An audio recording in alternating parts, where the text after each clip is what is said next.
taking a closer look at the lyrics for Lavender Haze, the opening track of the Midnight's album. The song starts us off with what is probably going to be the one-liner opener for the tour, Meet Me at Midnight. The line was also used for promotional purposes for the album. We first saw it on a promotional image on her Instagram. Also, do you guys remember when we all thought these were like song titles?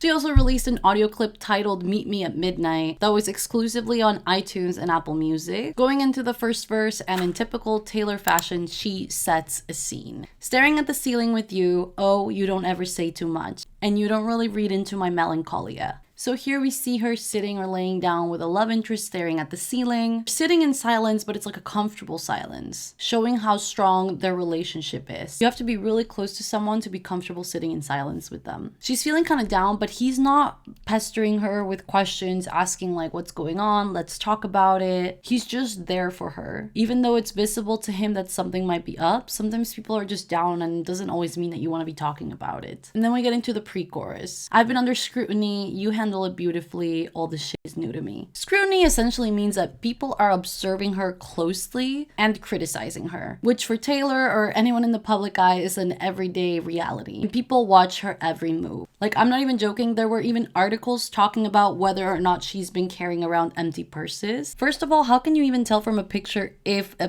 purse is empty? And second of all, but more importantly, why do you care? If a bag looks good as part of your outfit, why shouldn't you just take it even if it doesn't have a purpose? Anyway, she essentially lives her life in a fishing bowl. Everything is completely transparent. People are always watching her. We also know that she's been heavily criticized for dating too much in her 20s, which is something she has addressed in her music in the past, for example, in Shake It Off or Blank Space. And so even though she fears that her love interest will be scared off because of all the attention she gets, all the judgment, she sees that he handles it beautifully, something that perhaps she hasn't experienced before. So all of this is new to her, being heavily criticized and being with someone who's not pestering her about rumors or what the media is talking about. Then we move into the chorus. I feel a lavender haze creeping up on me. Taylor explained that she got the term lavender haze from the show Mad Men, and essentially this term was used in the 1950s to describe being in love. She goes on to say, I'm damned if I do give a damn what people say. Damned if I do, damned if I don't is an idiom from the 20th century, but Taylor plays on this idiom for this lyric, alternating the second half of it, making it about how she doesn't give a damn what people say, but when she does, people will criticize her for it. She goes on, no deal, the 1950s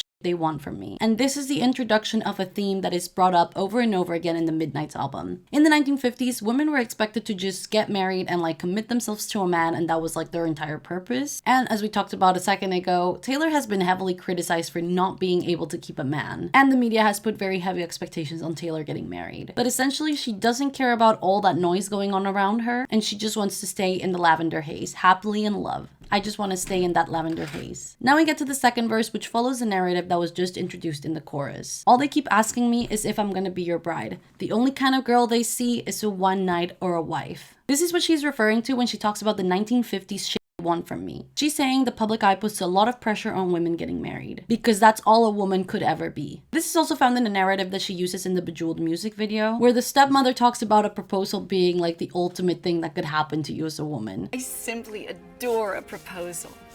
The single most defining thing a lady could hope to achieve in her lifetime. And if you don't get a ring, then you might as well have been a one-night stand. They see nothing in between. You're either married or you're slut-shamed. The next pre-chorus comes in and she expresses her frustration with the media bringing up her past relationships. She says, I find it dizzying.